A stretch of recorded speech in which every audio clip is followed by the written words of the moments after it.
Video game bang, video game bang, video game bang. Video game.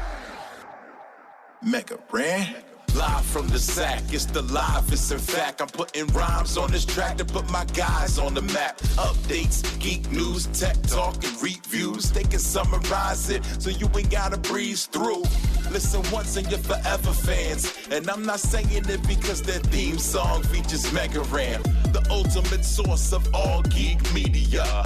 Other podcasts, they just don't match up. Need proof? You can check the archives and catch up. Stats off the chain, we have rearranged the game. It'll never be the same. Now it's time to feel the bang. What is up, my pizzas? Cory and Vincent here, and I am back from not outer space. I'm back from Italy, and I want to thank everybody who helped hold the show down, including this man, David Webb. What's up? What's going on? Oh, should I say buongiorno? Buongiorno, ciao. Ciao. Yeah. That's it. That's all I know. I was probably super... Spaghetti. I was probably super offensive in Italy because I feel like when you go to another country, you need to... Like, I don't want to go there and be like, hey, ciao, amigo. Like, you know, like you got to go out there and you got to try. And so I was like, hey, ciao, bella. It's me, Mario. Let's get a pizza pie. Let's go. Yeah. So they didn't like me over there. Yeah, they probably did not. Speaking of not liking me over there, what is going on? Kyle, he returns back to the show. How you doing? I'm doing good. I see what you put on the Reddit. What did I put on the... You're nice to my face. Go on you Reddit. go they on don't to, like me You go on to there. competitive Overwatch Reddit and talk a bunch of trash. You talk exclusively anti-shock things and say they're not gonna do well. Vancouver gonna 4-0 them. I didn't see you at the watch party. I think I had like.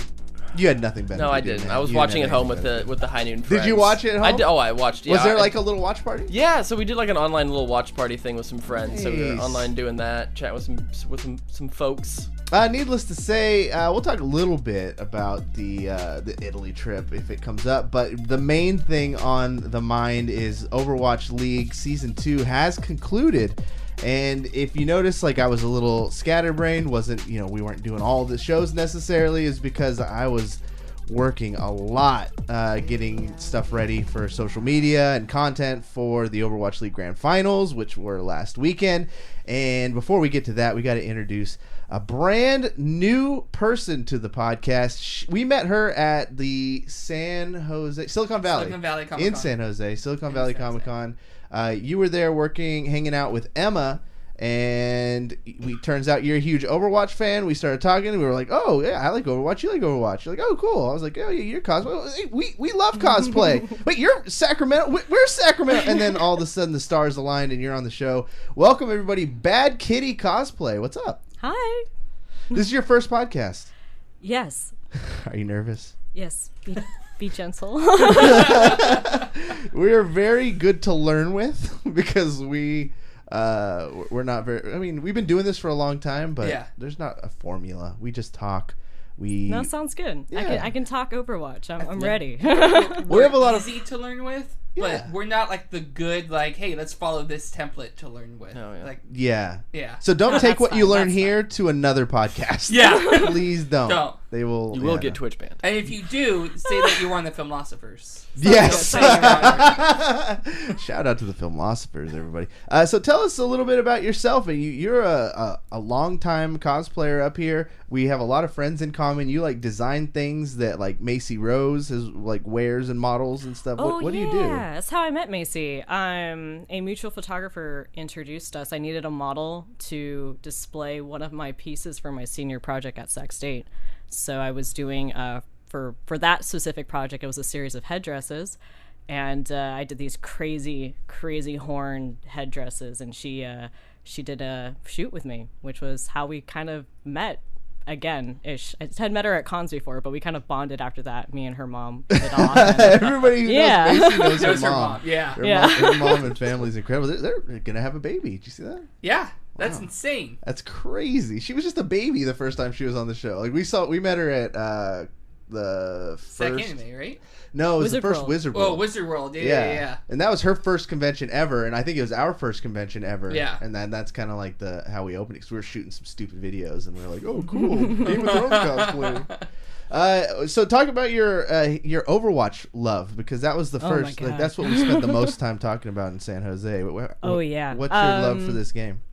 Yeah, so as anybody that's a fan of Blizzard knows, anytime Blizzard reveals or shows off something new, you keep an eye out for it. So when they showed that E3 announcement trailer how many years ago, kind of just teasing these characters in this art style, and that it was going to be, a console plus, a PC game, I got really excited. So fell in love day one after I saw that trailer, and I was hyped, and played the beta, and was even more hyped. And then, of course, they do their amazing animated shorts, which are just, they're so gorgeous. We need more, please. We're in season 2. I think it gets lost how great of a job they did marketing that game at the beginning. Yeah. That first trailer where they were kind of like going through the different characters and showing like the first ever in-game stuff from it. I remember everybody I talked to like identified with a different character and was like hyped about that one. Yeah. For me, it was Hanzo. I was like, oh my god, bow and arrow guy, did you climb that wall, dude? I was so super excited. Arrow. Yeah. They were so very distinct. I think that was like everyone could kind of find what their niche was. Like, I usually like to play like a healer type. Like, oh, there's like 9 different kind of healers that you could get into. There's like every different play style if you want to play something super passive or super aggressive or whatever. So, yeah, I definitely felt that. So we've seen the game grow a lot. Let's just dig right into the grand finals. You were at a watch party. Did you get a chance to watch from Badkitty?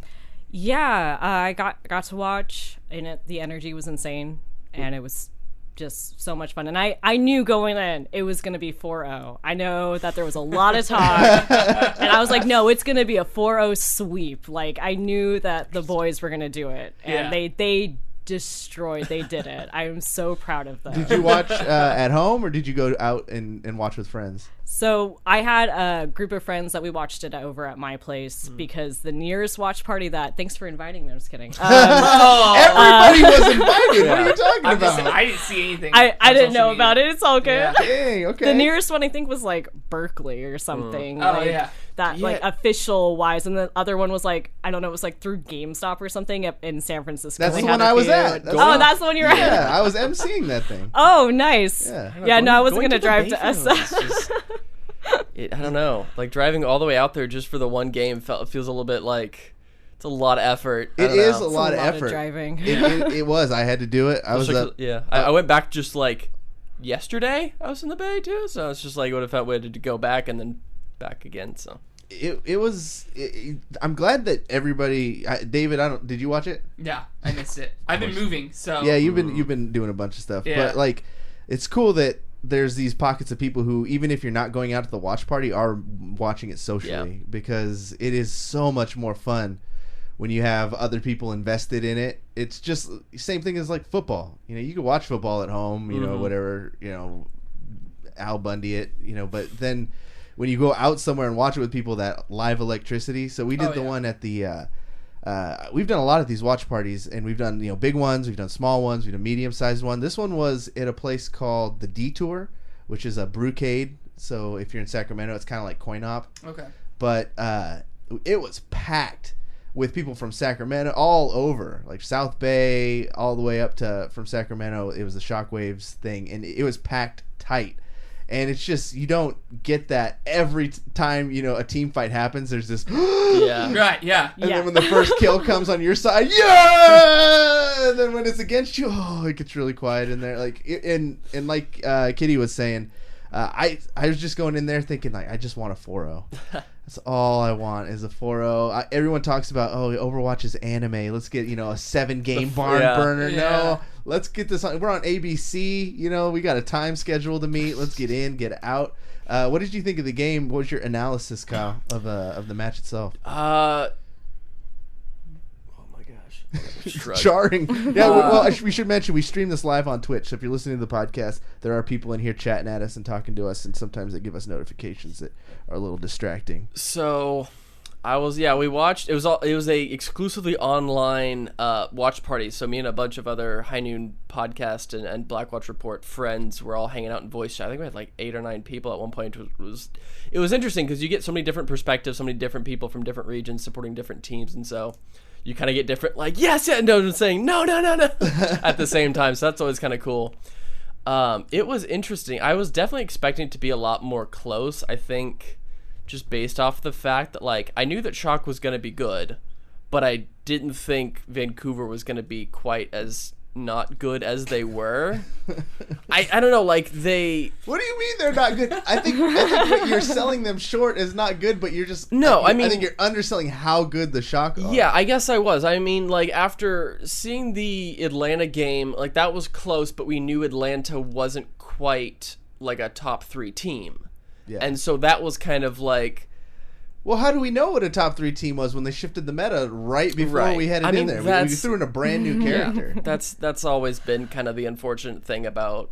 I mean, last year was the same thing. It's it was like entirely new meta, and everything was so drastically shifted. It's like in the NBA, you get, the teams work super hard on these strategies, and then you get to the playoffs, and like, oh, by the way, there's no 3-point line. Yeah, anymore. exactly. You have to shoot from this little circle over backwards. here. Yeah. You cannot shoot the ball forwards. You can only shoot it backwards now. What did you think of the double elimination format? Oh, dude, last year sucked. Because you had 2 teams that were definitively, they got lucky. Like, you can't say it any other way other than, like, they kind of just got lucky. Now you could kind of weed through the BS, and, like, if it was a single elim, you would have had New York, Vancouver, which probably would have been kind of crap, too. I didn't even think about this year's if it was single elimination. Yeah, like, that wouldn't have been good at all. You had such a great storyline with this lower bracket run. I think that's kind of an unparalleled like story of like this team lost in like the most heartbreaking fashion. They show that image of Moth's face. Oh my God. Every time they showed it, like Moth has some crazy fans. Yeah. The dude, people love him. And at the watch party, every time they showed that, because they showed it like 8 times, just everyone goes, oh. And like you see the juxtaposition between that shot and then his face when they come in the next, I think it was literally the next day or something for the loser bracket. He's just like, not happening, not again. Mm-hmm. And 4-0, 4-0, 4-0, 4-0. Yeah. Like, you get such a better storyline with a double elim bracket, like you don't have that weird best of 3 of best of 5s thing that they tried to do last year as well. Exactly. I always prefer double elim in tournaments. It just makes more sense. You feel like you're getting, because anything can happen. And I'm not saying that the Atlanta match was a fluke, so to speak, but I don't think that was peak Shock. I think, and everybody has a bad day. Mm-hmm. And I think in a tournament setting, you should be allowed to have one bad day and still be able to, because it's still a tougher road. Yeah, you still got to recover. It's not like they get, anything for free working through the lower bracket. They got 2 extra matches, and then they just have to be killers that whole way through and play perfect. Yeah, otherwise, that's it. Yeah, no, for sure. I think like Kyle said, like, if you have it like how they did last year, it's super easy for a team to just be like, oh crap, like where did that come from? And all of a sudden you have like this team that should not be in the grand finals, or semifinals. You know what I mean? Like, you shouldn't be there. Like, not to discredit your hard work, but you shouldn't be there. Yeah. Did you just watch the Shock matches, Kitty, or were you able to kind of keep your eye on the rest of the Overwatch League? As far as playoffs go, a little bit of both. I definitely watched when New York was on, and I watched when Vancouver was on, and but for the most part, I watched when the boys were on. Did you see any other teams that kind of like took you by surprise, or any highlight moments from the playoffs for you? None that are coming to mind, but if one pops up later, I'll let you know. I got one for sure, and I kind of want to open it for discussion, is those loser interviews they were doing. With the Jaehong Toby, dude, that was... That's exactly where I was going. I made David and Emma, and like they're Overwatch fans, Shock fans, because, they must like me. But I make them watch stuff every once in a while. Yeah, they're contractually obligated Shock fans. So I was like, you guys have to watch this, because it was one of the most pure, raw moments I'd seen in sports in a while. Yeah. It remember the Wimbledon where the 2 lady tennis players had shared like a big moment. It was really big recently. It was like that level. And people got upset about it. So basically what happened was, Seoul Dynasty lost. They had 2 of their star players they were doing these things where you'd go to the back and be interviewed, like it's an exit interview, and the guy just started breaking down and crying, and like it was one of those kind of uncomfortable to watch moments in a way. Aww. And for me, like, it's uncomfortable, yeah, but you're like, damn, this guy cares. Yeah. They want it back. Yeah, they want this. They're going to come back next year. It builds storylines, and then you get the other half, which is a lot of people saying, oh, that's cruel. They should not be doing these interviews. Yeah, so, like, I heard I can't remember who it was, but someone said basically, like, what they did there is they kind of, like, you've now just gotten and sealed in your fan base with those players for the longest time. Like, if anyone was remotely a fan of Seoul Dynasty, after seeing those 2 players and, like, the emotion and how much they cared, like, you can't just, not be a fan anymore. Like, you're just so emotionally connected with those players and that passion that you have to be a fan, and you're going to be a diehard fan. And so it might have been a bit rough for the players, but it helped them in the long run because now they're more popular and even more loved. And then for the teams as well, you now just have more fans because they can empathize with your players, and that struggle and that feeling like you got close but not close enough. Yeah, from the staff side, like, it's all about winning. Like, you really want your team to win, and from a social media perspective, you don't want to distract from the storylines. Like, I'm there to tell shock stories through social media and act as a conduit. So you can't really force things. And last year was tough, because we're a middle of the pack team. We still were able to have fun moments like Baby Bay Challenge, or you having Dante. He's a content goldmine. Like, he's eating a hamburger without taking the wrapper off or whatever. Yeah. Like, so when he throws a bone like that, you're like, oh, manna from heaven. Like, we have content to play with and stories to build. And then this team, everything wrote itself, because you got Super, who really became a giant personality. Oh my goodness! Like, beyond just being a crazy player. I mean, that's the Super he's always been. Right. But he really just got comfortable on stream, and people, and so every time he put the mic in his hand, we're just like, all right, get the Twitch clips ready, because we're gonna have our content for the next 3 weeks every time this guy touches the microphone. And then we had the Sinatraa MVP storylines. Yeah. The Sinatraa story is, like, I feel like one of the I mean, you have so many good stories. You've got the Sinatraa story and then the Rascal story, which are 2, like, very different but, like, equally as, like, impactful. Like, I think the most, like, memorable moment for me was seeing Sinatraa on stage, like, trying to calm himself down, knowing that he had, like, so much pressure on him, and he was just so hyped and, like, shaking. He's just, like, trying to breathe and keep it together because he had, like, obviously he had expectations for being kind of a core member of the team, but also now he's MVP, and so you expect an MVP performance from this dude, and then he comes out and delivers on that. Like, that's, like, the best thing to see. Yeah. I think one thing that frustrates me a little bit about the Overwatch community, because I see and get to hear it all. I don't know if I get to. Tell us. What is it? Well, I mean, nothing like internal. I'm talking about just from people online, and it's this whole bench mentality.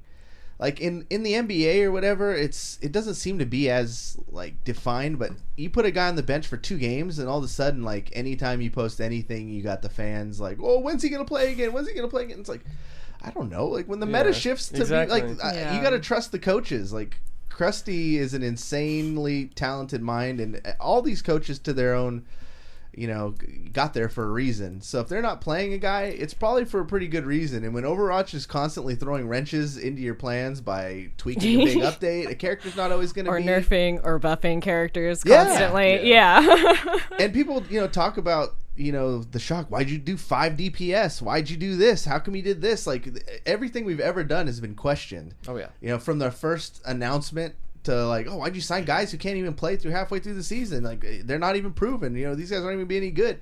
To why'd you sign so many DPSs? It's always just something different people complain about, but they don't understand, like, there's a method to that. There's a method, there's a process, and there's reasons. Like, all those different DPS guys, there's some overlap, but guys like Rascal are masters of characters like Mei. And who would have predicted that Mei would be such a huge character to have? Yeah. Striker flexing over and just becoming a baller reaper. Like, who would have known? But the scary thing is that You know, we saw Architect flex to, like, our team had so much crossover. They did so good. We played every 10 players. We played each player. Even Nevix got some stage time in that playoff run. Against playoff caliber teams, we threw in Super. We got him off the bench. We threw in Nevix. We threw in all these guys you're not used to seeing, and they still dumpstered people. So yeah, because I think it was after their interviews after it was like the post game interviews after the grand finals. It was Super who even like reiterated, you know, like, hey, like even though I'm kind of on the bench right now and these other players are on the bench right now, it doesn't mean like we don't have value for the team. You know, just because we, you know, specialize in certain characters that aren't in the meta right now, it doesn't mean that the meta's not going to change. You know, right. And he's 100% correct. You know, it sucks, right? Because you'd like to, you know, be playing, but you know. Reinhardt is not the double shield that's needed right now. Right. So well, that's the cool thing about the Shock is I've been to events where, you know, Baby Bay wasn't playing.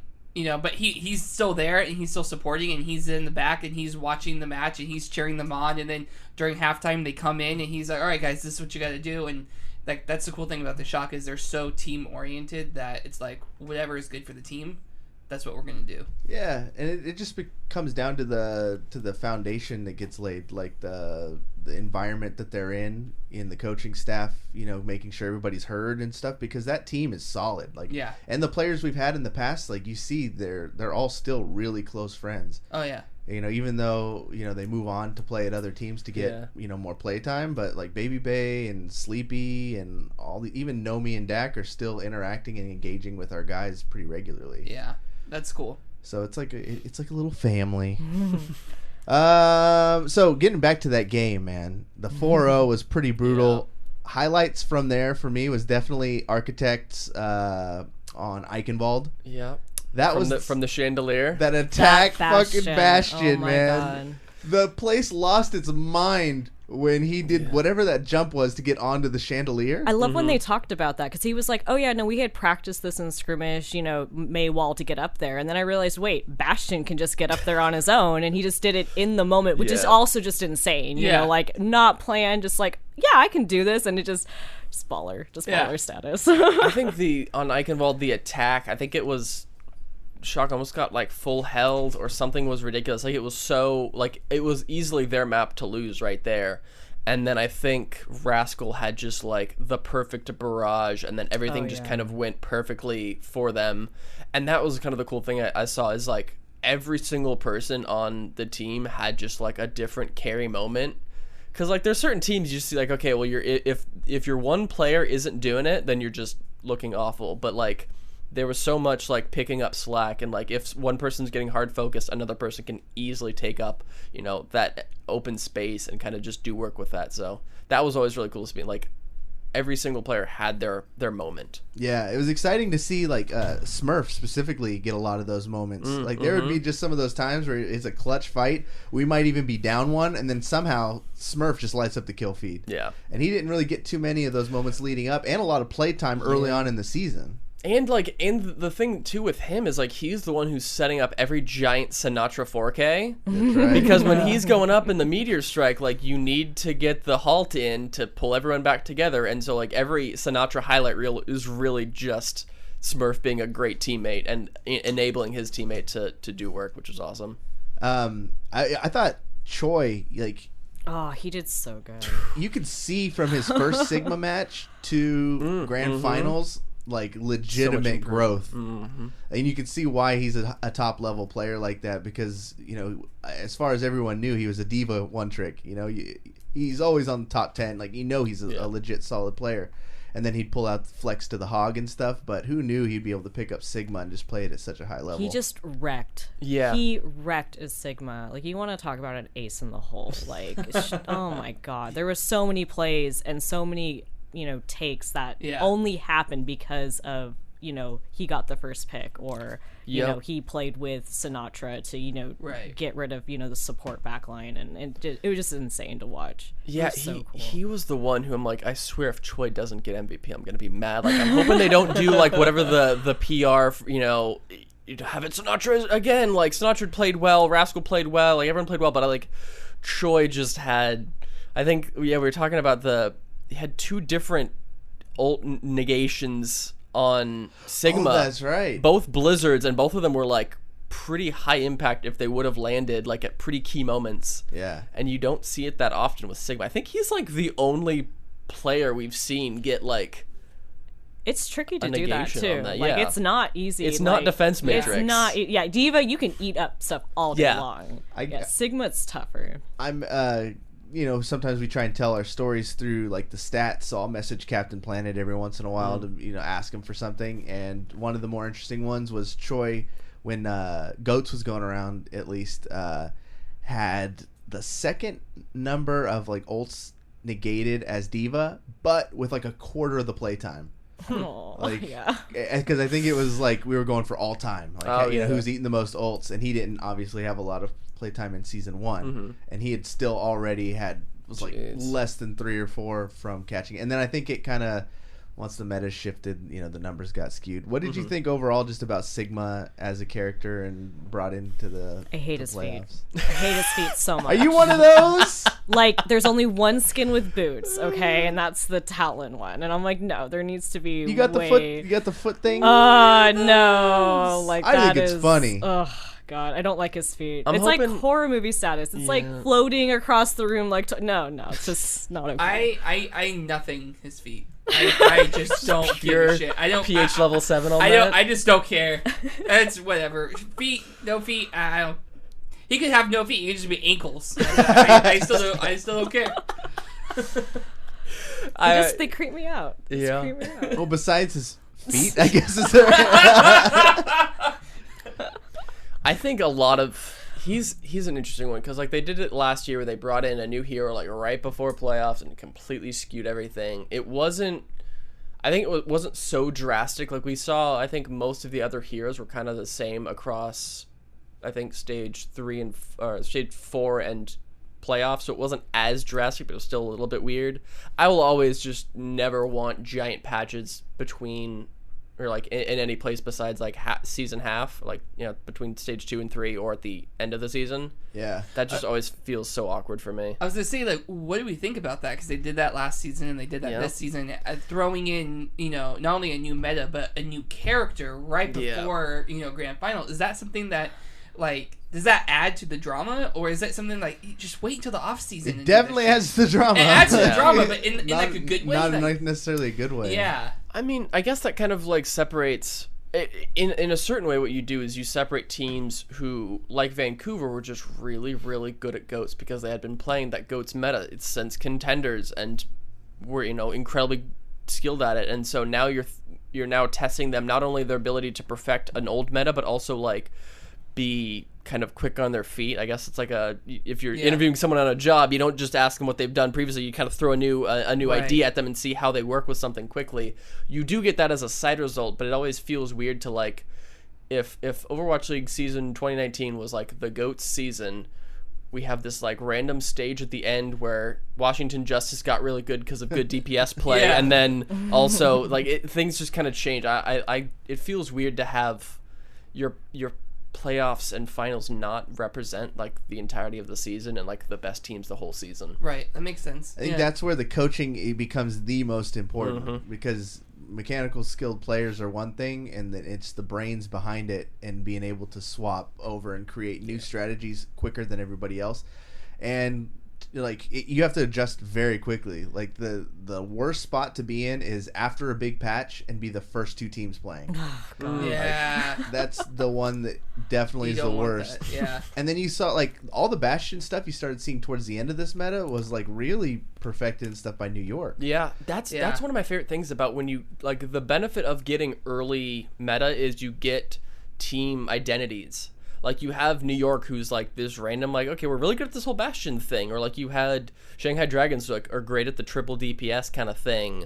Yeah. Like, everyone had their identity. Like, that's my favorite point, is, like, when teams have their own kind of looks, and it's not all just a homogenous, like, we all play the same heroes at the same way. We're just slightly better at cooldown management or whatever. I think what he says here, Moth is the best main support in the world, and 9K the best coach in the world. It's very true. Yeah, I don't know. I still go back and forth on it. It does keep things interesting. I think what sucks about the timing of it all was as Goats got patched out, it was already getting like countered in game naturally. Yeah. And I think that's the way metas are supposed to shift. Like to a degree, if something is ridiculously broken, get in and fix it. Right. Yeah. But if you would have let GOATs play itself out, I really think triple DPS and teams like the Dragons would have gotten better. Like they won stage 3 because they were able to, and that wasn't like a fluke. It was natural. It wasn't because of a patch or anything. They really mastered that style, and it was effective against GOATs. And if there wasn't a patch, all the other teams would have had to take notice and made a shift towards what they were doing or something to counter them even better. So I don't know. I think maybe they meddle a little too much. Yeah, there's a lot of pros and cons to it. Every single time they bring in a new character, it didn't matter if it was Sombra or if it was Doomfist or even Anna. Like, there's always reworks that have to happen. I know all of my Reaper all my like Reaper main friends are so happy right now because Reaper is just he is hot right now. Yeah. But yeah, definitely. You always play the what if game, because I mean, if you look at the very beginning of Overwatch, I mean, Bastion had his own little tank, shields, and all this craziness. So there's definitely need for rework sometime. But with bringing in these new characters, though, it definitely it changes the game so much, dramatically. I think like mid season, if they're gonna do it during the season, I think mid season is probably the best one, because then. Like you were Kyle, you were saying, you don't get all these random teams all of a sudden jumping up because they're just good at this one thing. Like you get more of a gradual growth and change and stuff like that.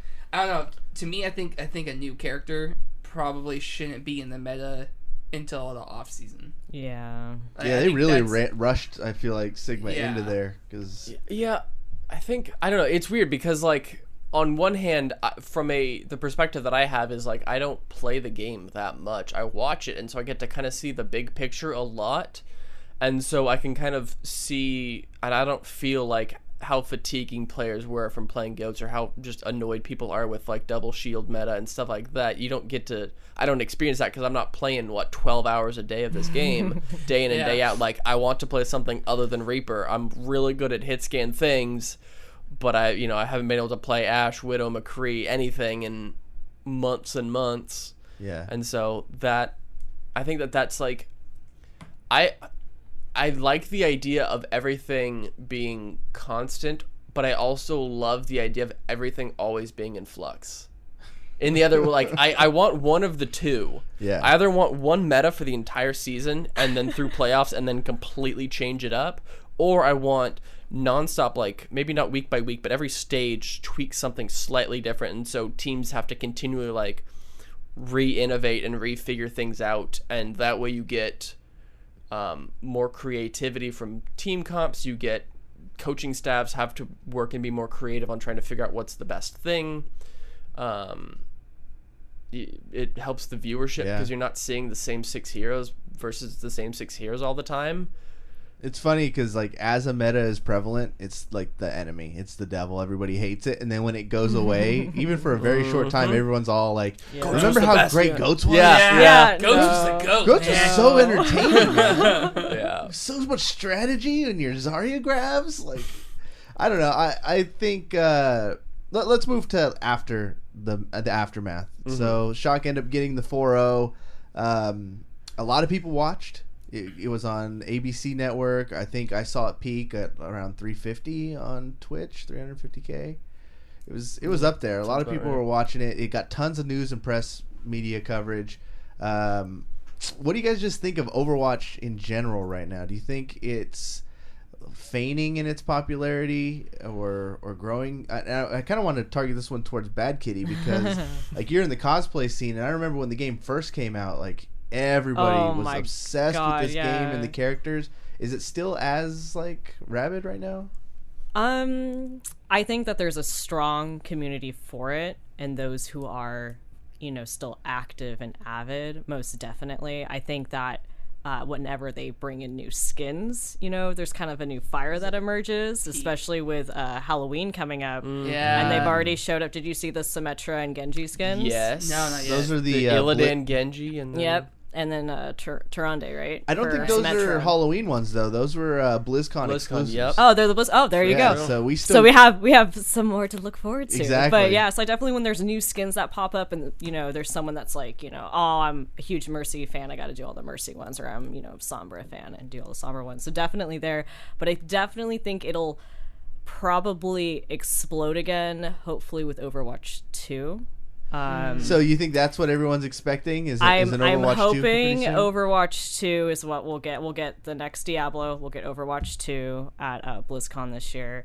Because if you think about it, there's a good portion of their team right now that usually is working on Overwatch is not working on Overwatch right now. Like they are That's true. working on Yep, numero 2. Like Sigma is probably going to be the last new hero in Overwatch if I had to take a guess. I want to know because I have a theory on this, and I've heard things that it's a completely separate, non-competitive PvE, like all of the archives, like the Halloween one, or where you're doing the Blackwatch run, or what's the Origin one or whatever. Yeah, Junkenstein's Revenge. Yeah. You have Uprising, and oh god, what was the Blackwatch one? Rialto called? Blackwatch one. Yeah. I don't know. Yeah. That I feel like that. So that was Retribution. What, there yes, you go. that was what I heard the rumor was, and that's what seems the most logical to me because it has to be a change in game. I don't know what. Like I've heard people talk about like Overwatch 2 where it would be like Overwatch but a separate version of it. I'm wondering like why would you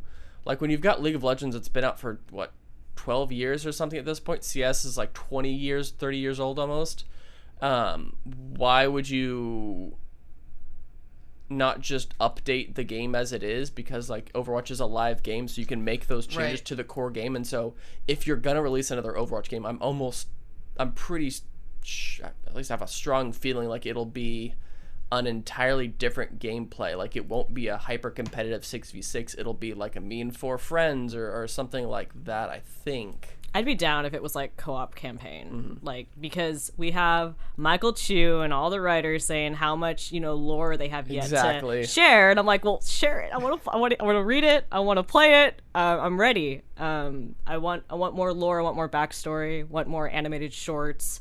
And then I love the events, but man, I wish there was like a few different events. Man. They're the same thing. No offense to May Snowball, but they could do so many cool things for I think the winter season. I think the problem with that is you're limited to a certain. I think that when Jeff did a interview with someone, he mentioned how like absolutely ridiculous it was to try to be able to make those Retribution and Uprising things because the game was just not like the engine was just not prepared for that, and so you have to do so much extra things just to get it like able to run this idea.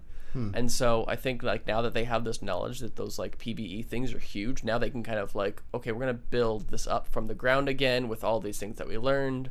And they have like good evidence of like how many people played Retribution versus Uprising and stuff like that. So from the esports side of everything, it's weird because part of me is like the gamer side, just in general Overwatch fan. The other is like from how do we grow the esports scene?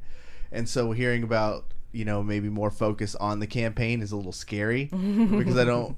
Like I want people to get interested in Overwatch again because it feels like when it first came out and for the first couple years it was huge. Yeah, like the game was way bigger, the player base was massive, but the esports scene was very underdeveloped and bad. Like even in the Seagull days, it's almost flip flopped now. Yeah, 100%. 100%. Yeah, now we have this great infrastructure for esports, but the casual player base is kind of falling off a little bit. Oh yeah. I think the esports will continue to thrive and be really well, especially what they're doing, the changes of the new season and how they're actually going about it versus the how they're just doing the games in general.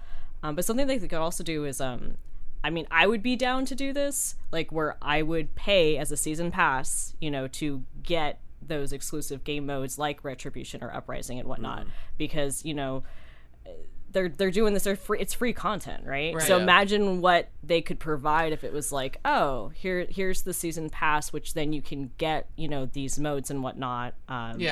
Which would be kind of interesting too. They could always do that approach to it, while keeping Overwatch. Yeah. Or if they did something and they went to like almost like a Fortnite model. where you. Oh please! No, why did you say the model. F word here? The game, is free, and then the content that you pay for this content, you pay for the season pass, you pay for skins or whatever like that. I don't, do you think that would maybe, if it becomes a free game? I've thought about that. Interesting. I don't know whether they'll announce an Overwatch 2 or whatever. That's a little scary because, I mean, if they keep it on the same engine and everything, that's the thing I love about Overwatch more than anything, I think, as just a gamer. Like, the shooting is smooth. Oh, yeah. The movement, the character type, like, it's just a very slick, smooth, gratifying shooter. It's so beautiful. So if they, I hope they keep it on the same engine. Like, don't change it too much. Don't make it look too much better. Just, like, I'd almost want, like, a Overwatch expansion pack where they're like, we're gonna double the characters or just something like that. It's gonna be the same game, we're gonna double the maps and the characters, because I think that's one of the big differences between, like, you brought up League before. League stays relevant and the meta is, like, healthier, I think, because there's so many more characters. Yeah, but I think someone brought this up too, is that, like, why Counter-Strike is easy to balance and why League is easy to balance. With League, you have changing and introducing new heroes or legends at champions at different points, but the map is always the same. I mean, you maybe make a minor tweak here and there. Counter-Strike, the same guns basically since 1998. The movement, the mechanics, all the same, but the maps are new and change every so often. Overwatch is like you get both, and so it's way harder to balance those two kind of things because you've got new heroes, hero changes, new map changes as well at the same, and so that's like, it's super hard to, like, balance that. And I feel like it'll be a standalone $30 to $50, probably $30 to $40 just Overwatch campaign. It's gonna be like Overwatch : something, and it's not gonna be Overwatch 2. It's not gonna be a different name. It's gonna be like Overwatch : Origins or I gotta say that would be whatever. The most disappointing. Really? Really? I think so. If just like a solo expansion campaign, I don't think that sounds super fun. Yeah, like, are we talking 4-player co-op? Like, that's what I would assume it would be. It's literally like a well-developed, with more story and more interesting mechanics and stuff like that, with, like, 4 friends or whatever. I hope not. But see that though, because, like, I can see where that would be disappointing as a player. But going back to the other side, your other side of the coin, as somebody who's in esports, that would kind of alleviate the stress of, like, okay, now we have to, accommodate Overwatch 2. What's going to change? Yeah. The core game's not going to change from an esports perspective. It's just PvE that we're getting. Yeah. That's a whole nother side of it too. Like, let's say they do introduce a new one. Is that just what they're gonna do for Overwatch League next year? Like, well, I guess if they make an announcement this year, we're not gonna see that game till next Christmas. You're not gonna see it for a while, probably. So if they announce it, we still got another 2 years of Overwatch 1. Maybe they drop it in the middle of season 3. All of a sudden, hey, by the way, this is double changing. The hero pool. Congratulations. Have fun. All new heroes. Everyone takes fall damage now. Congratulations. Oh no. Even Zenyatta. What do you guys think of the big storylines heading into season 3 and the off season? So there's going to be roster apocalypse. It's already kind of beginning. I haven't been able to keep too much track of it, but I think Washington's been making some moves. DC, what did they do? So they just let go of a bunch Washington of Justice basically let go of their entire coaching staff, and then so far we've heard from Arc and Sleepy, their support line, that they're not necessarily dropped from the team, but their contract has expired, and they're all looking for new options. So that's kind of where Arc too? I missed that. Yes, okay. I think that was I saw Sleepy's message today. He was like, for the first time, like, in my career, I'm looking for team. It was a little bummer. Yeah, and I think Arc had to clarify that, like, he is still with the team, but he's able to look for other offers. He's not 100% dropped, but, like, we saw that from LA Gladiators as well, because they had their huge, like, shift away from Sentinels managing their team, and now everyone who was previously contracted with LA Gladiators has new contracts because their boss has changed or in some sort of way, which is weird. Are you talking about the Gladiators and the Sentinels relationship? Yeah, well, because Sentinels were over it, like, they were managing their social media and all sorts of stuff, and now they've broken that relationship. And now it's just Cronky Group managing, and so every like DP, the head coach, who everyone's like, why would DP ever leave? Like they did so well this year. Like there's no reason for him to leave. But no, it's just, I mean, like we talked to the manager of the Gladiators Academy team, and he's like, no, it's literally just a formality because of the way that the contracts are being run. So it seems like most teams and players are doing that now, where like your contract's up. Everyone who had a 1+1 contract, it's gonna expire right now if they didn't re-sign, and so everyone's just kind of like letting it feel it out and then seeing who wants to stay, I guess. Giving Gladiators some due just as an organization. Like I feel like once they announced all of the teams and there was 2 LA teams, it was pretty clear Valiant jumped out to a huge lead because they had the momentum of Immortals, right? An established roster and all that. They had an established roster. They had a lot of stuff. They had big stars, and they were like the champions of LA, it felt like. It's the Lakers and the Clippers. Yeah. And then just through Immortals kind of falling apart, I think, they had a lot of drama and controversy and not performing so well. And then the team over at Gladiators just was on point, like from their social media to their graphics to the rallying behind the shields up. Like they really I mean, it was my job. I look at the analytics from all the Overwatch League teams, and they were clearly top table with their engagement and the quality of production they were putting out. And all of the people on that team, once they had the huge Sentinels leaving thing, like there's a bunch of people who worked with LA Gladiators are now, like, a lot of the graphic design team I saw are like now looking for work, and like everyone is like, this is one of the most talented people I've seen in the industry. So they clearly hired really, really, really talented people. Yeah. And it shows with, the result they were able to get. I think they'll be one to watch next year, and and especially when it comes for me looking at the social media, they were handed a golden egg, at the end of this season, and we'll see how they maintain through the off season and how they did like the huge debate earlier, and they've just done some notable things. They've separated themselves from other teams, so I'm just curious to see if they're going to be that level of fun and if the Valiant's going to kind of pick steam back up. But what are you looking at next year? What teams do you think are going to bounce back strong? I don't know who, like, I don't have any indication yet of who's going to be good because I don't know, like, which coaches have been picked up, or, like, I feel like we're still a little early on. I'm hoping Justice gets a coach that I know, and maybe my boy Chu with Team Envy. I think if they pick up someone like him, I know him and I know the results that they've put out. I think, like, if I know who they're picking up as a head coach, I can know, like, okay, they're gonna build a good team. I can have faith in this person, and like they're gonna do good things. But like, there's a lot of teams I'm like, who's blowing it up? Who's gonna just completely restart? Maybe not ground zero, but like start on like the second floor and then build up from there again. I think one of the more exciting things that comes across too is like seeing the tier 2 talent and people come up the call ups. And then you see people who I think we saw a lot more in season 1 than we'll see in season 2.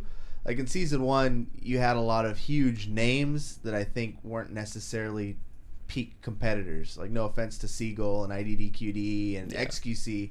Like, they're all great personalities. You want them on your team because you can market the hell out of them. They can have success. They're in that realm, but they're just a cut below, I think, what the top tier talent can be. And so we saw a lot of those dudes, the OGs, kind of fall out of favor. This year, like, we got to see huge call-ups, like the whole Runaway squad. You had guys like Moth and Violet, and Flower, I think, was his first season. Are there any other like killers out there that you think are going to be making a huge impact? Or are we going to get the same players? Oh, I think next year is going to be huge. I think you've got this huge storyline with Alarm, who is signed to Fusion's Academy team, and is...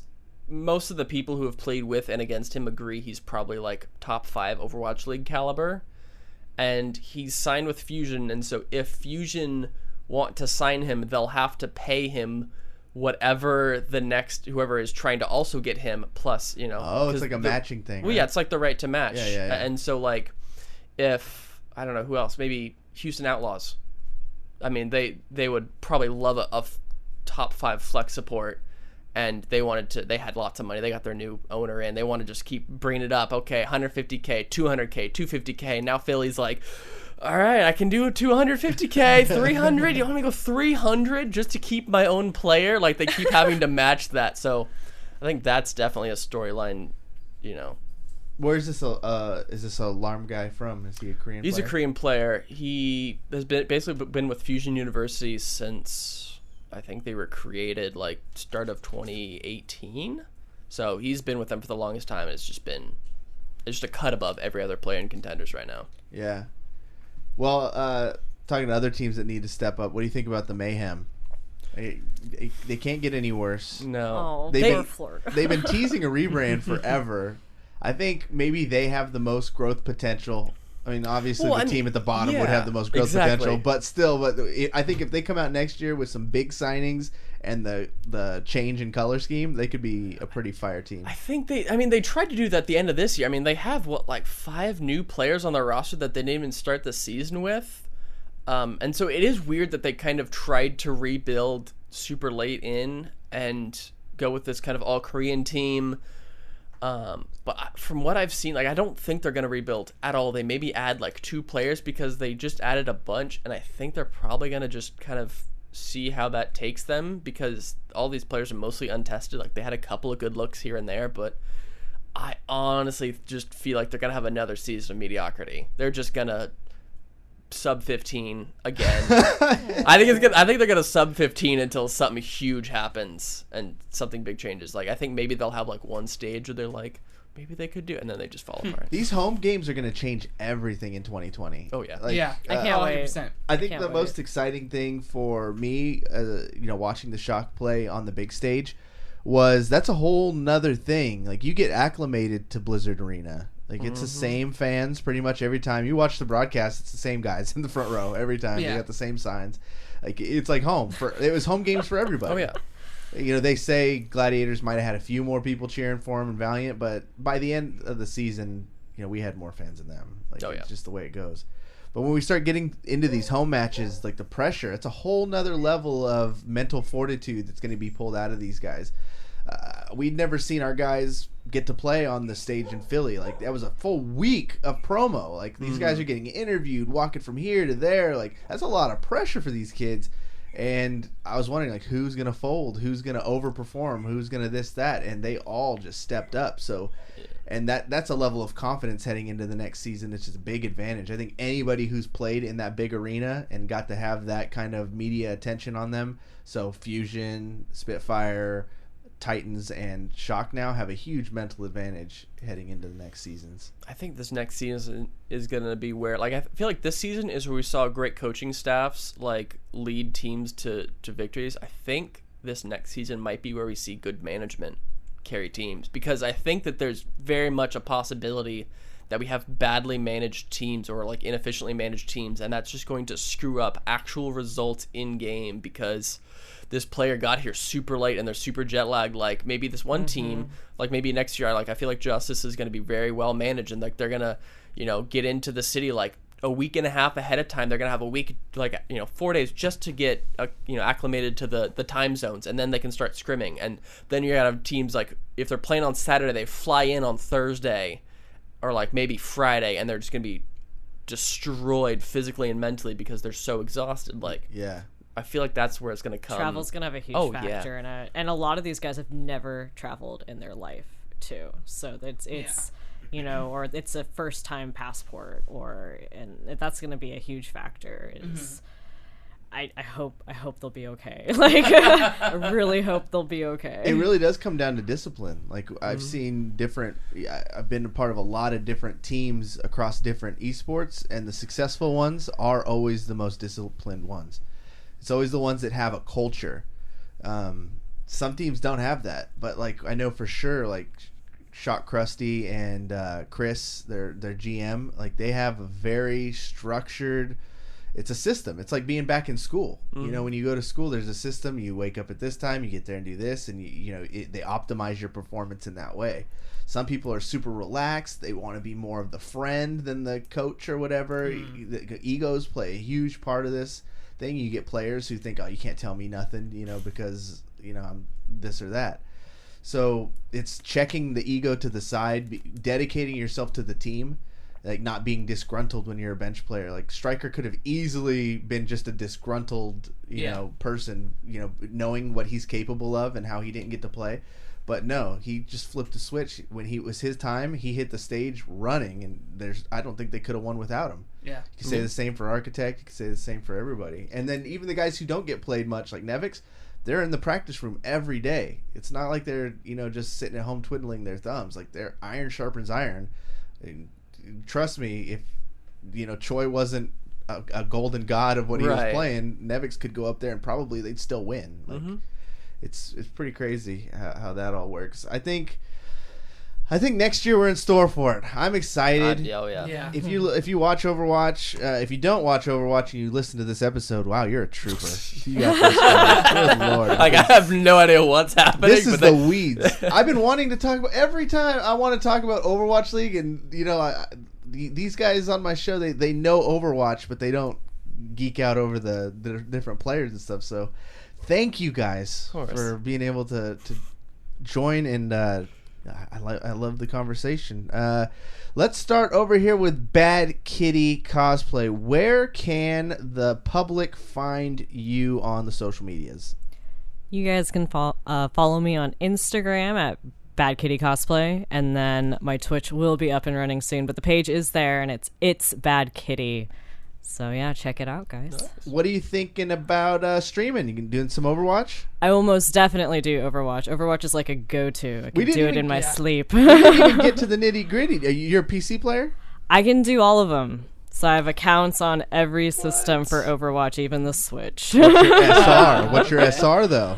So my SR right now is in Masters High Diamond. I will eventually get to Grandmaster, eventually, but one of these days. So you gonna carry me or what? I can carry you. Yeah. So I'm support main and tank main, and if I have to play DPS, I can. But I just know way too many like really good DPS players that I don't need to do it. Leave it to them. Yeah. I'm excited for these streams. Yeah. We'll be watching those. Kyle, man, what you got going on? You still developing your game? Yeah, still working on my game.